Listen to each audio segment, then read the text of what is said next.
Hai semua, bertemu lagi dengan saya Cikgu Zul, Cikgu kegemaran Anda. So hari ini seperti biasa saya nak kongsikan dengan Anda tentang satu topik yang menarik, yaitu pengaruh pergerakan bumi terhadap cuaca dan iklim. Tapi sebelum kita pergi lebih lanjut, saya harap semua boleh tolong share, like, dan pastikan Anda subscribe. Oke? Oke, tanpa membuang masa, jom. Korang tahu tak? Pergerakan bumi sebenarnya dalam sistem surya kita ni berlaku dua cara. Apa dia? Yang pertama putaran bumi dan juga peredaran bumi. So, apakah dua-dua ni? Bagaimana ia berlaku? Jom kita tengok. Putaran bumi. Bumi sebenarnya berputar pada paksinya sambil beredar mengelilingi matahari mengikut orbitnya yang berbentuk eklips ataupun bujur. Dalam hal ini, bumi berputar pada paksinya yang mempunyai kecondongan sudut dalam 23,5 darjah pada sata tegak. Jadi putaran bumi sebenarnya juga adalah dari arah barat ke timur atau mengikut arah lawan pusingan jam. Korang semua mesti dah tahu bagaimana proses kejadian putaran bumi, betul? Okey, daripada fenomena ini berlaku 4 kesan yang signifikan. Apa dia? Yang pertama adalah kejadian siang dan malam. Okey, yang kedua adalah kejadian pasang dan surut. Okey, yang ketiga pula adalah perbezaan waktu di kawasan-kawasan ataupun negara-negara di seluruh dunia. Dan akhir sekali berlakunya pembiasan angin lazim. Kejadian siang dan malam. Apa dan bagaimana prosesnya?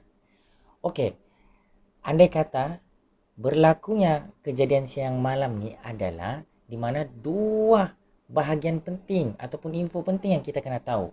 Yang pertama adalah bahagian bumi yang menghadap ataupun terkena cahaya matahari, pastinya bahagian itu negara-negara tersebut di kawasan itu akan menerima cahaya matahari dan berlakunya siang.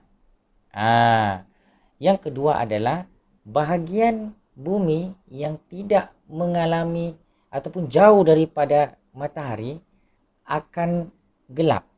Dan ini semestinya kawasan-kawasan ini akan mengalami kejadian ataupun malam. Kejadian pasang surut. Okey, fenomena ini berlaku adalah sebanyak 2 kali dalam tempoh 24 jam. Iaitu disebabkan oleh tarikan graviti antara bumi dengan bulan ataupun bumi dengan matahari.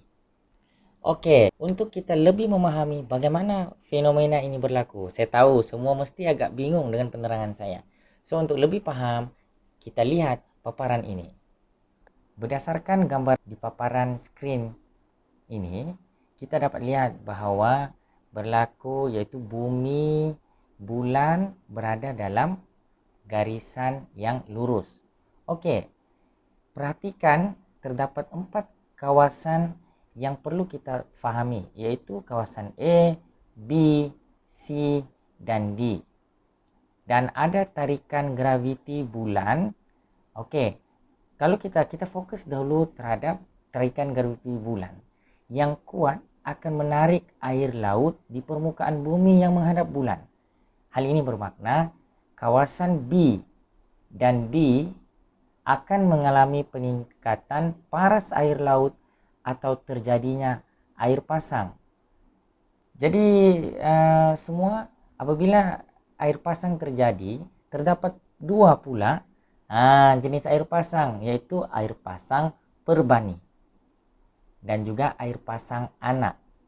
Air pasang perbani adalah air pasang yang sangat besar, berlaku apabila bulan, bumi dan matahari berada dalam kedudukan garis lurus seperti yang kita lihat sekarang.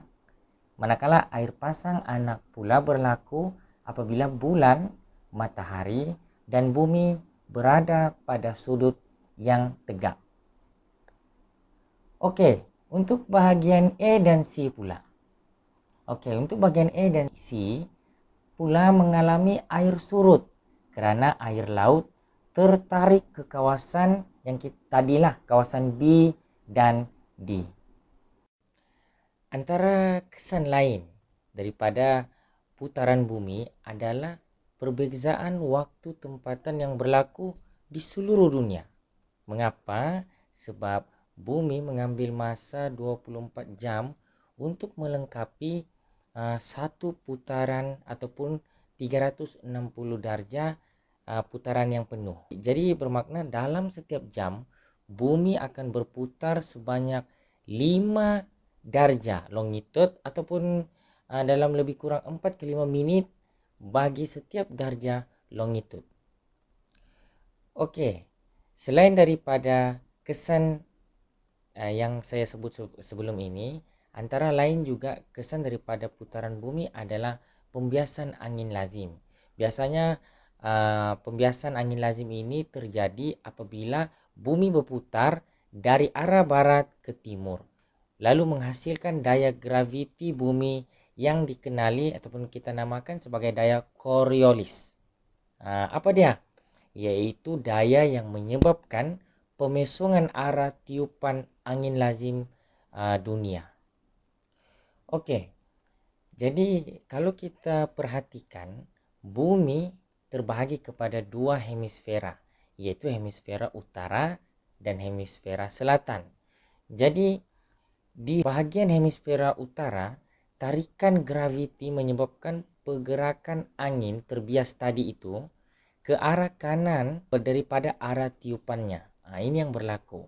Manakala di hemisfera selatan pula, tiupan angin adalah terbias ke arah kiri.